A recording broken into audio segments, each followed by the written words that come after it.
Have you ever felt embarrassed about your career gap? Ever dreaded your interviewer looking at your resume and going, so what exactly were you doing between 2021 and 2023? If your heart starts to race or your stomach drops, you're not alone.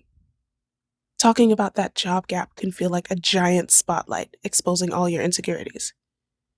But here's the truth, career gaps are normal. And in this job market, they're not just common, they're human.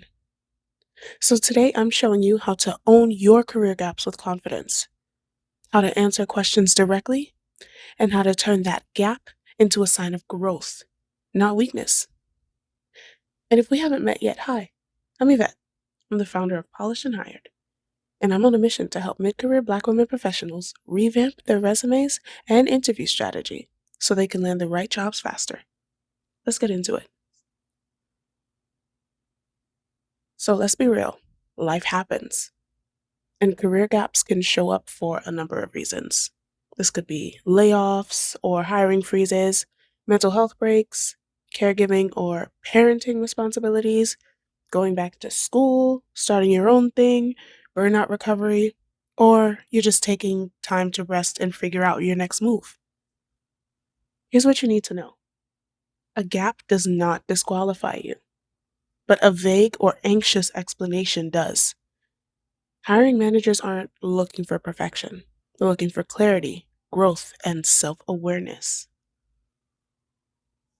So now you may be thinking, all right, it's cool that my career gap is normal, but how do I address it in an interview?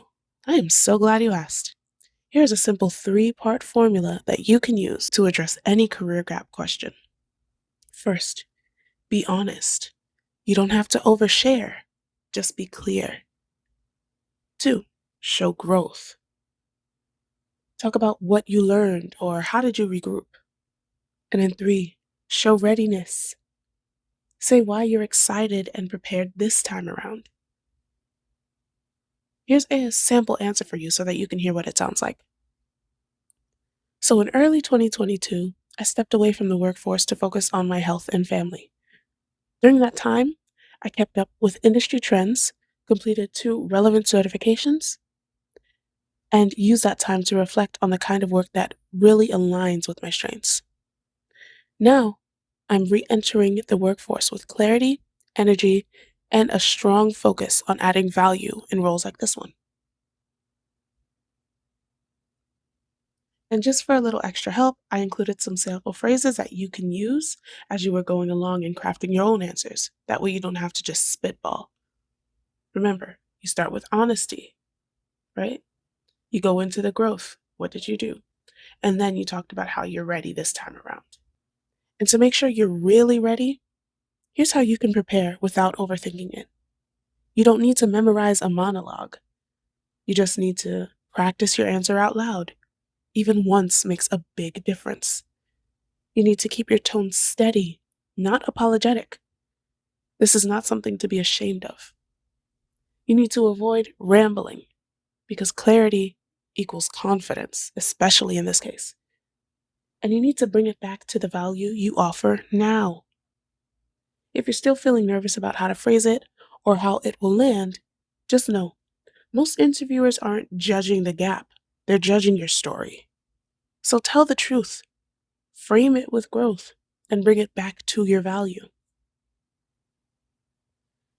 And if you're ready to start getting seen, not just for your qualifications, but for that true value, I've got a free resource that can help. It's called the Polish Pivot Kit. And inside, you'll get my exact resume framework that highlights soft and hard skills, the mindset shifts to help you own your brilliance, and the biggest resume mistakes that are keeping talented Black women like you stuck. You can grab it free using the link in the description box below. Listen, a career gap isn't embarrassing. It's normal. What matters more is how you address it. So don't shrink your journey. Own it. Thank you so much for watching this video. More value is headed your way. Until then, like, subscribe, and share this with another Black woman who needs it. And let's get you polished and hired.